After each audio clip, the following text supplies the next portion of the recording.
हम लोग बात करने वाले हैं हिस्ट्री ऑनर्स। ठीक है, बीए सेमेस्टर 3 मेजर पेपर 4 का प्रीवियस ईयर क्वेश्चन पेपर। तो चलिए शुरू करते हैं। देखिए, history honours semester 4 major paper SKMU Dumka का पूरा क्वेश्चन पेपर देखेंगे, साथ में हम लोग इसका आंसर भी देखेंगे। ठीक है, पूरा आंसर भी है नोट में। तो वो स्टार्ट करते हैं वीडियो को। और वीडियो को स्टार्ट करने से पहले थोड़ा सा इंट्रोडक्शन दूंगा। ये ज्ञान सागर हमारा चैनल, इसी चैनल के नाम पे ज्ञान सागर ऐप का नाम रखा गया है। यही लोगो है ज्ञान सागर ऐप का। प्ले स्टोर में सर्च करेंगे तो मिल जाएगा। आपको ऐप में आना है और यहाँ से अपना मोबाइल नंबर और नाम देके लॉगिन कर लीजिएगा। ऐप में लॉगिन हो जाएगा, ओटीपी आएगा और उसके बाद ऑल कोर्स में आएंगे और यहाँ से आपको एसकेएमयू दुमका का कोर्स ले लेना है 60 रुपया का। यह कोर्स आपका 4 साल के लिए फ्री हो जाएगा। सभी चीज़ें, सेमेस्टर 3 के सभी पेपर, सेमेस्टर 4 के सभी पेपर, सेमेस्टर 6, 7, 8 तक के सभी पेपर यहाँ पे आपके फ्री हो जाएंगे। ठीक है, साथ में आपको कुछ कुछ सब्जेक्ट्स के, मतलब सब का तो नहीं मतलब खोज पाता हूँ, लेकिन जहाँ तक हो पाता है मैं प्रीवियस ईयर पेपर भी देता हूँ विद सॉल्यूशन। ठीक है, तो 60 रुपया में इतना सारा कुछ मिलेगा 4 साल तक। इतना मेहनत करता हूँ तो 60 रुपया तो बनता है ना। चलिए, तो SKMU Dumka university semester 3 major paper history यानी कि इतिहास ऑनर्स। ठीक है, सबसे ज़्यादा ग्रेजुएशन में कोई ऑनर्स रखा जाता है तो टॉप लेवल पे आता है हिस्ट्री। ठीक है, सबसे ज़्यादा ऑनर्स हिस्ट्री ऑनर्स मिलते हैं स्टूडेंट। सेकेंड नंबर पे हिंदी ऑनर्स वाले स्टूडेंट होते हैं। ठीक है, और फिर पॉलिटिकल साइंस वाले। चलिए, तो देखते हैं मेजर पेपर 4। ठीक है, पढ़ना क्या है इसमें, तो टाइमिंग जो है एग्जाम में 3 घंटा मिलता है, फुल मार्क्स 75 और पास करने के लिए आपको 30 अंक यानी कि 30 मार्क्स स्कोर करना होता है। ठीक है, पासिंग मार्क्स 30।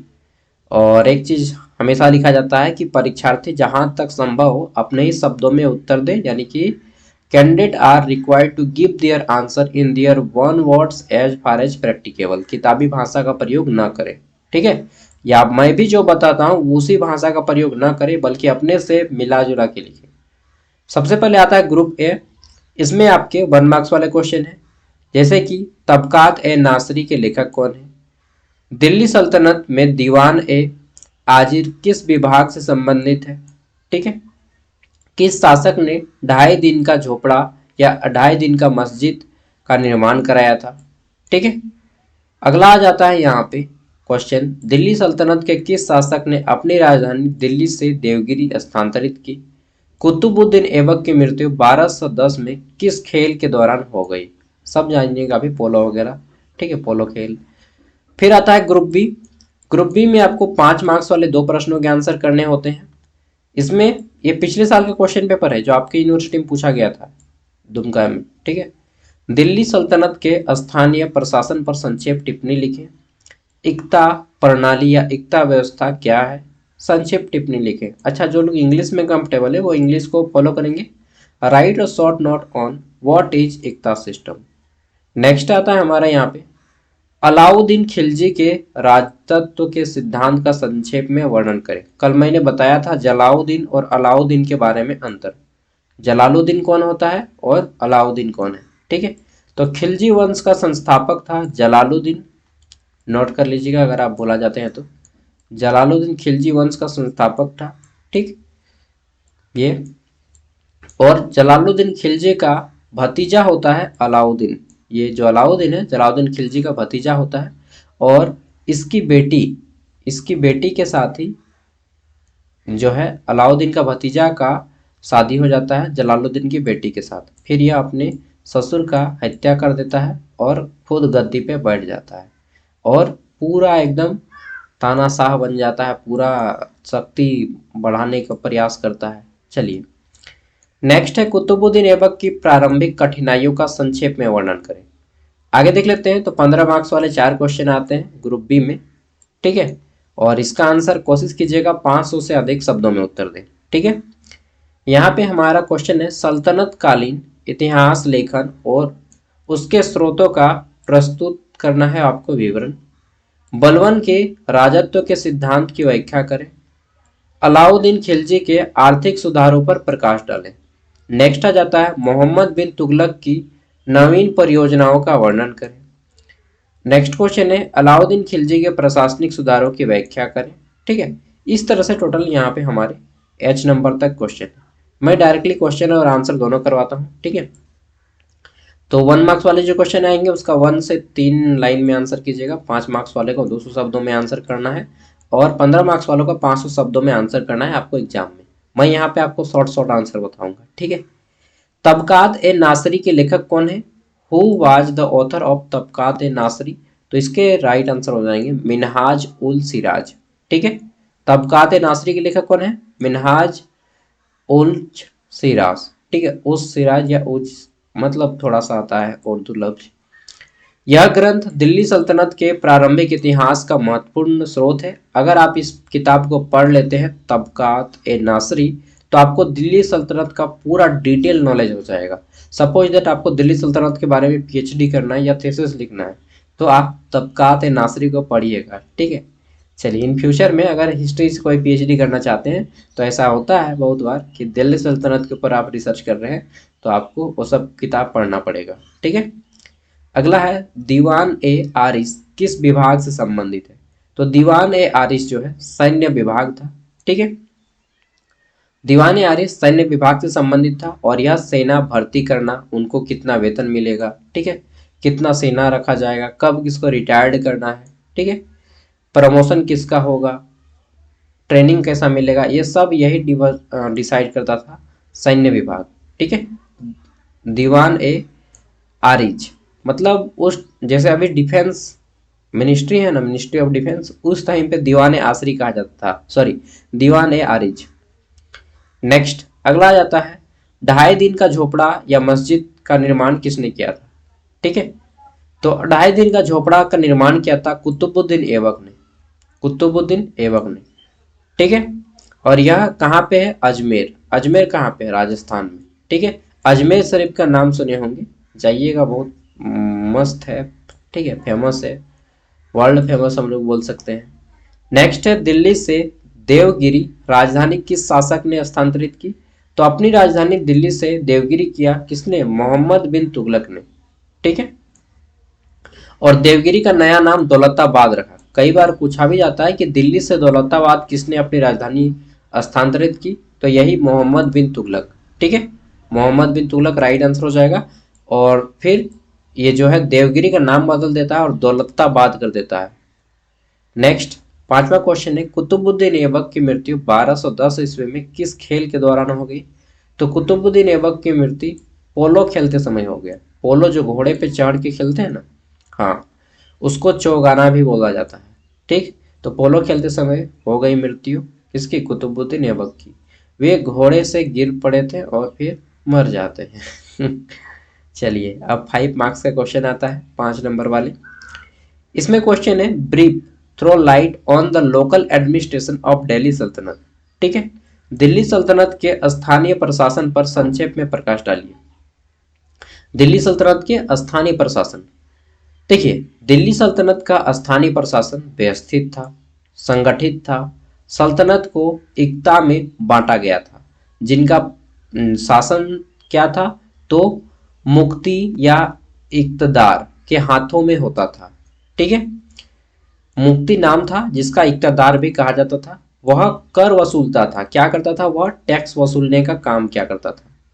ठीक है, तो दिल्ली सल्तनत का स्थानीय प्रशासन पूरी तरह से सुसज्जित था, सिस्टमेटिक वे में चलता था। ठीक है, और सल्तनत को इक्ताओं में बांटा गया था। पूरा का पूरा जो सल्तनत था, जैसे कि देश को राज्य में बांटा जाता है, तो ये जो सल्तनत है इसको अलग अलग इक्ताओं, छोटे छोटे इक्ता में बांट दिया गया था। ठीक है, मतलब जिला बोल सकते हैं। ठीक है, जिसका प्रशासन कौन संभालता था? ये जो एकता है इसको फिर मुक्ति संभालता था। ये मुक्ति एक तरह से कलेक्टर था। ठीक है, मुक्ति क्या था? एक तरह से कलेक्टर था, और यह जो है टैक्स वसूलने का काम करता था। ठीक, अब प्रत्येक प्रांत में क्या रहता था? तो सिकदार रहते थे, सिकदार, अमील और फौजदार, और काजी रहते थे। ये ऑफिसर थे उस टाइम पे भाई। ठीक है, जैसे अभी सीओ बीडीओ होते हैं ना, उस टाइम पे ये सिकदार, अमील, फौजदार और काजी रहा करते थे। ठीक है, एक बहुत फेमस कहावत है कि मियाँ बीबी राजी तो क्या करेगा काजी। तो काजी क्या है? पंडित है एक तरह से ना, धर्म का ऑफिसर, धार्मिक ऑफिसर। सिकदार कानून व्यवस्था देखता था। ये जो सिकदार है एक तरह से पुलिस था, क्या देखता था ये, कानून व्यवस्था। ये जो अमील था, यह अमील क्या था, राजस्व देखता था। ठीक है, अमील क्या था, राजस्व। राजस्व अभी कौन देखता है, अभी सीओ देखता है। यानी कि ये अभी के जमाने में एसपी है, एसपी बोलिए चाहे थानेदार बोलिए, ठीक है, चाहे एसआई बोलिए, ये एसआई है। ये क्या है, सीओ है। अमील क्या है, सीओ। सीओ यानी कि राजस्व, जमीन का काम देखता है। ये जो फौजदार है, यह फौजदार कहाँ गया भाई, अमील राजस्व देखता था। काजी न्याय का कार्य करता था। अच्छा, काजी पुजारी का काम नहीं कर रहा है जी, काजी न्याय का काम कर रहा है। और फौजदार, फौजदार नाम से ही सुनने में लगता है कि ये सेना का काम करता था, देखभाल करता था। ठीक है, ग्राम स्तर पर मुखिया यानी कि चौधरी, ठीक है, वो बोलते हैं बहुत बड़ा चौधरी हुआ है। ठीक है, और पटवारी भूमि रिकॉर्ड रखते थे। पटवारी मतलब आज भी पटवारी की वैकेंसी आती है। पटवारी मतलब अ, राजस्व कर्मचारी। राजस्व कर्मचारी होते हैं ना जी, जो आपको आय जाति आवासीय बनाने जाते हैं तो राजस्व कर्मचारी का साइन लगता है, तो वही राजस्व कर्मचारी पटवारी कहा जाता था। ठीक है, जो जमीन का रिकॉर्ड रखता था। सुल्तान सीधे प्रशासन पर नियंत्रण रखता था और अधिकारियों का स्थानांतरण यानी कि ट्रांसफर का भी काम करता था, ताकि भ्रष्टाचार न हो। इस प्रकार स्थानीय प्रशासन में सल्तनत की स्थिरता और विस्तार में महत्वपूर्ण भूमिका निभाई जाती थी। ठीक है, चलिए अगला क्वेश्चन है, एकता व्यवस्था क्या है, संक्षेप में बताएं। एकता प्रणाली क्या है? तो टैक्स इकट्ठा करने का एक तरह से, देखिए, भूमि का राजस्व इकट्ठा का अधिकार। सिंपल शब्दों में जमीन को टैक्स लेना ही एकता प्रणाली है। ठीक है, एकता व्यवस्था दिल्ली सल्तनत की एक महत्वपूर्ण प्रशासनिक, ठीक है, एवं सैन्य व्यवस्था थी। किसकी? तो दिल्ली की महत्वपूर्ण प्रशासनिक और सैन्य की व्यवस्था थी। और इसके अंतर्गत सुल्तान अपने अधिकारियों और सैनिकों को वेतन के बदले भूमि दिया करते थे। अगर कल आप मेरा वीडियो देखे होंगे तो मैंने बताया था कि यहाँ पे वेतन नहीं मिलता था सैनिक लोग को। ठीक है, एकता प्रणाली में सैनिक को वेतन नहीं मिलता था, उसके बदले में एगो जमीन दे दिया जाता था, जमीन का टुकड़ा।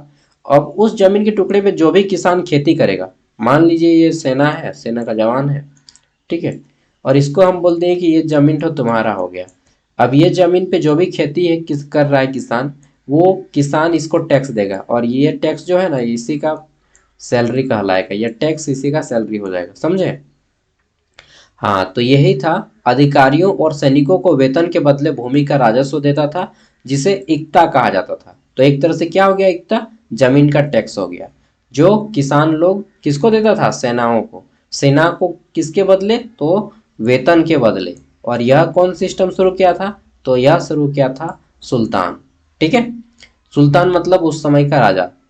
इक्तदार का कार्य था कि वह उस क्षेत्र से कर वसूले यानी कि टैक्स वसूले, सेना रखे और शांति बनाए रखे, परंतु भूमि उसकी निजी संपत्ति नहीं होती थी।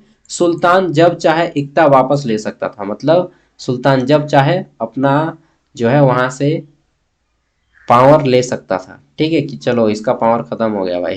ठीक है, अलाउद्दीन खिलजी और फिरोज शाह तुगलक ने इस व्यवस्था को शुरू में सुधार किया।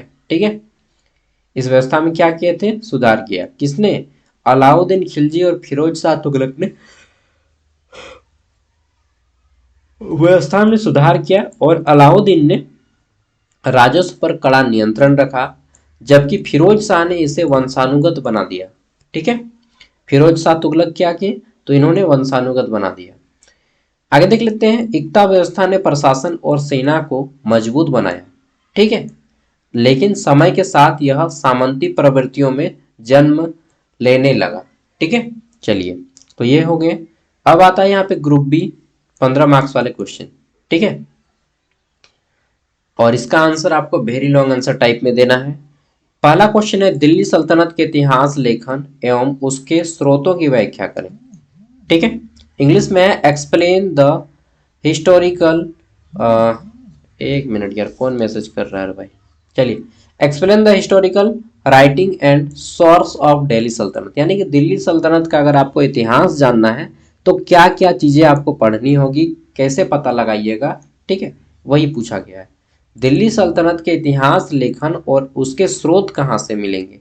तो अभी मैंने बताया कि भाई मान लीजिए इन फ्यूचर में अगर आप में से कोई हिस्ट्री ऑनर्स करके पीएचडी करते हैं और थेसिस ले लेते हैं, suppose that history of Delhi सल्तनत के इतिहास के बारे में जानकारी, ठीक है, अगर आपका थेसिस है तो आप कैसे पढ़िएगा, यही चीज़ है। तो दिल्ली सल्तनत के इतिहास लेखन के प्रमुख स्रोत है फारसी साहित्य, मतलब उस जमाने में फारसी पढ़ाई लिखाई होता था, ठीक है, फारसी भाषा चलता था ज़्यादा। समय के साथ भारत में अलग अलग भाषाएं चली हैं, शुरू में संस्कृत, फिर प्राकृत, पाली, ठीक है, और फिर क्या है,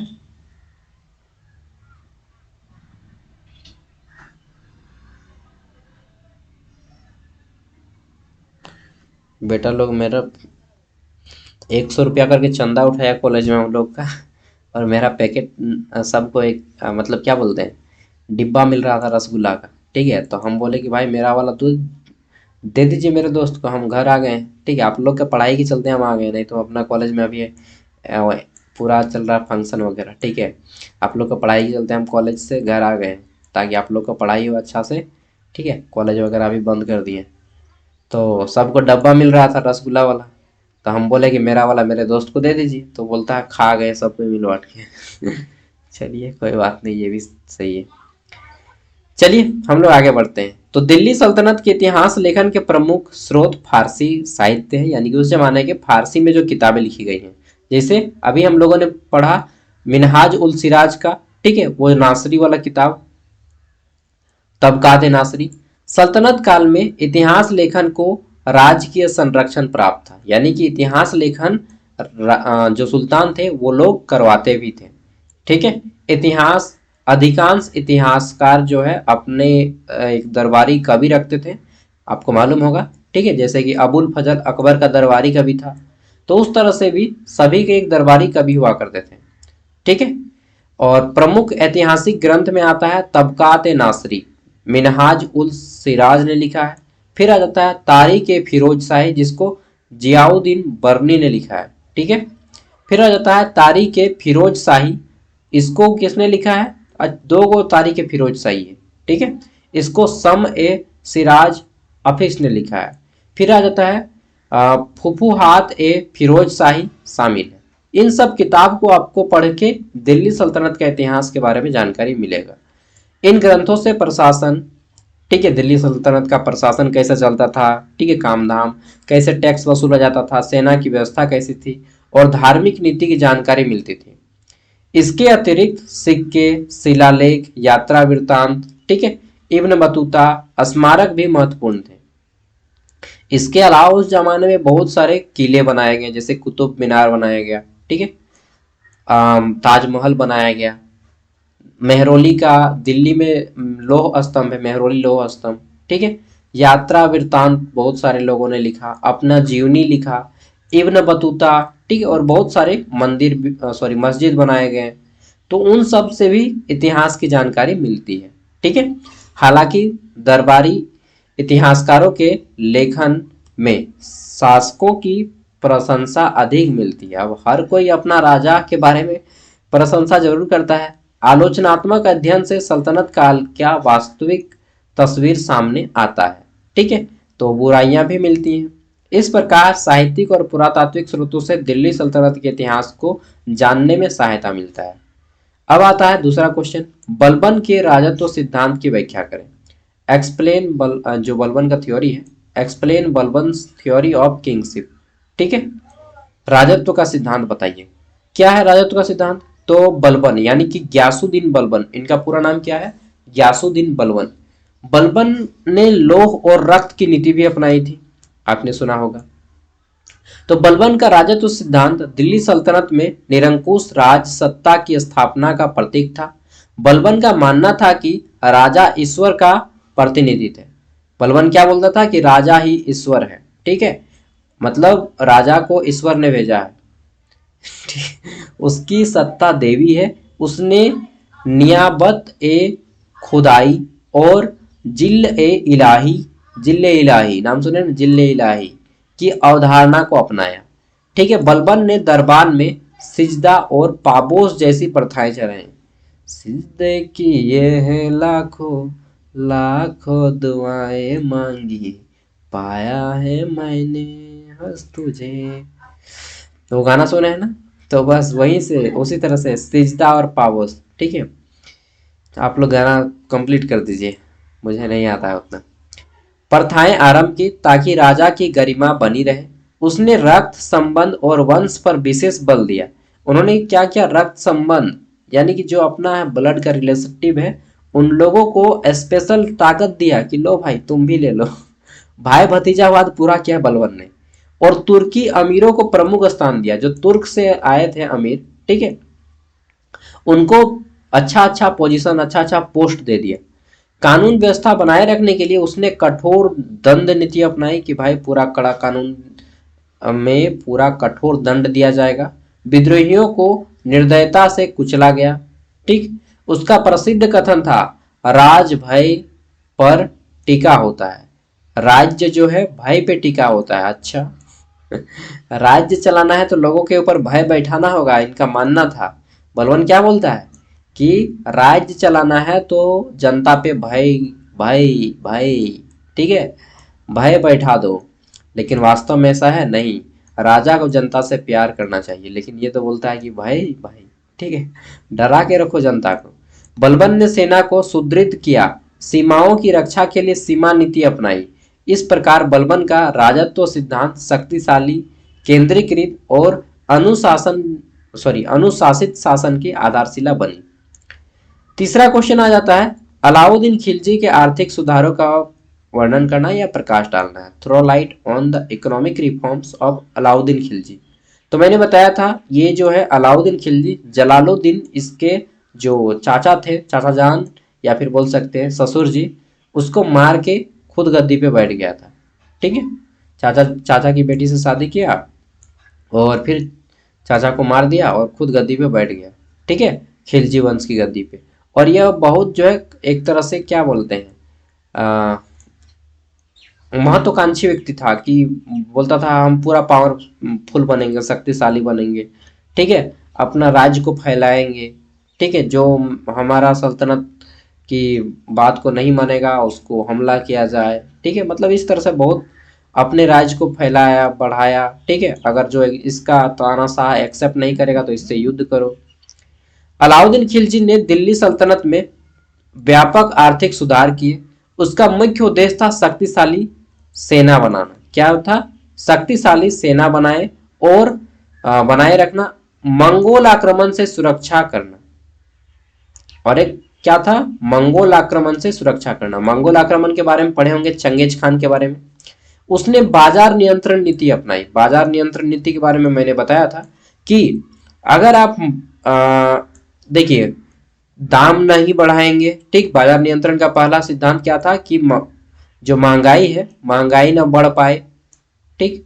दूसरा था कि कोई नापतोल में गड़बड़ी ना करे, महंगाई ना बढ़े और कोई बेईमानी ना करे बाजार में। अगर आप 101 किलो के बटखारे में 950 ग्राम तोलते हैं या 900 ग्राम तोलते हैं, 100 ग्राम यदि आप कम तोलते हैं और पता लग गया तो आपके बॉडी से 100 ग्राम मांस काट के निकाला जाएगा।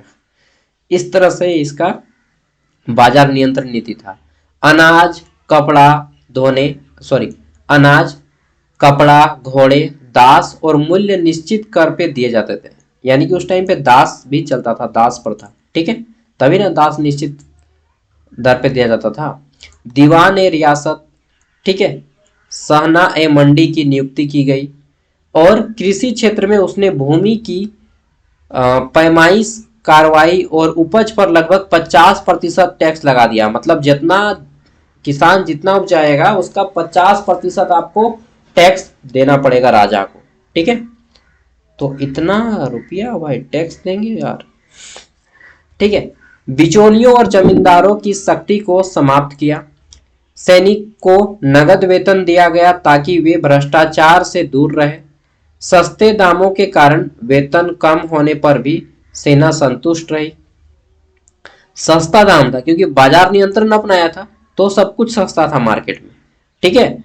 भ्रष्टाचार दूर रहा।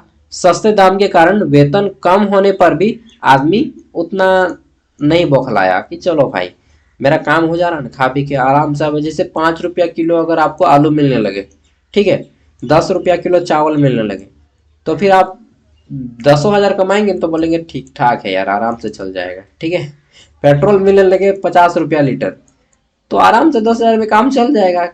फिर मेरा 15,000 सैलरी नहीं भी रहेगा, फिर भी हम बगावत नहीं करेंगे। तो उस टाइम पे दाम सस्ता था। ठीक है, इसको लिखिएगा। इन सुधारों से अर्थव्यवस्था नियंत्रण हुई और राजकोषीय समृद्ध हुआ, सल्तनत की सैन्य शक्ति मजबूत हुई। बाकी आप लोग खुद से भी लिखिएगा ना यार। ठीक है, मोहम्मद बिन तुगलक की नवीन परियोजनाओं का वर्णन करें।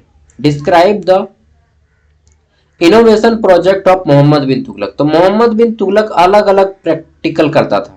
ठीक है, जैसे कि राजधानी परिवर्तन कर दिया, दिल्ली से दौलताबाद, टोकन मुद्रा प्रणाली, कर वृद्धि किया। ठीक है, और खुरासान अभियान चलाया। यार मैं थक गया हूँ बोल बोल के, पीडीएफ में ज्ञान सागर ऐप पे अपलोड कर दूंगा, पढ़ लीजिएगा। ठीक है, जलाउद्दीन खिलजी के प्रशासनिक सुधारों की व्याख्या करें। Explain the administrative reforms of Alauddin Khilji. Alauddin Khilji, ठीक है, क्या क्या चेंजेस लाया? तो हुलिया पंजीकरण, घोड़े दागने की प्रणाली शुरू की। एक क्वेश्चन आता है, घोड़े दागने की प्रणाली किसने शुरू की? तो अलाउद्दीन खिलजी ने ही शुरू किया था घोड़े दागने की प्रणाली। ठीक है, चलिए, तो इस तरह से पूरा का पूरा यहाँ पे डिस्क्राइब किया गया है। बस आपको यहाँ पे ना हिंट दिया गया है, मदद दिया गया है, आप लोग और डिटेल में पढ़ लीजिएगा और ये ऐप जरूर इंस्टॉल कर लीजिएगा, क्योंकि यहाँ पे आपको कंप्लीट ग्रेजुएशन कराया जाएगा सिर्फ 60 रुपया में, और हर एक पेपर का नोट्स दिया जाएगा।